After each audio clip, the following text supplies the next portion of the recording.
আর্জি করে নৃশংস ঘটনার প্রতিবাদে শিলিগুড়িতে কংগ্রেসের মিছিল। উপস্থিত ছিলেন কংগ্রেসের বিশিষ্ট নেতা অধীর চৌধুরী, এছাড়া শঙ্কর মালাকার সহ আরও কংগ্রেসের একাধিক নেতৃত্ববৃন্দ। মিছিলটি এদিন দুপুরে বাঘাযতীন পার্ক থেকে শুরু হয়, এরপর এয়ারভিউ মোড়ে গিয়ে শেষ হয়।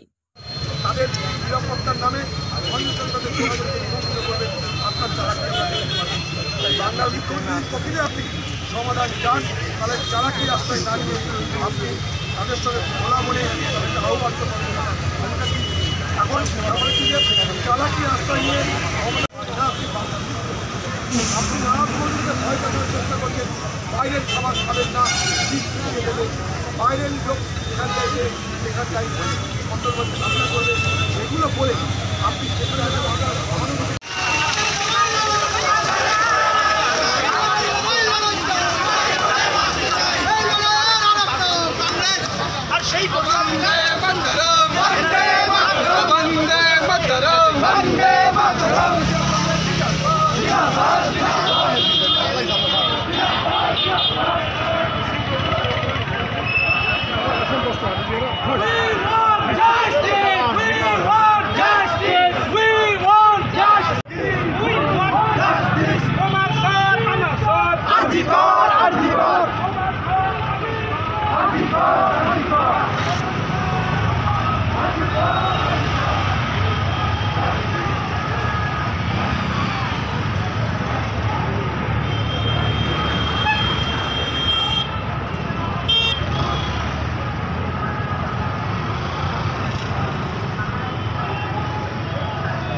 প্রদেশ কংগ্রেস কমিটির সভাপতি মাননীয় শ্রী অধীর রঞ্জন চৌধুরীর নেতৃত্বে আর্জিকরের জঘন্য কাণ্ডের প্রতিবাদে এবং রাজ্যের মুখ্যমন্ত্রী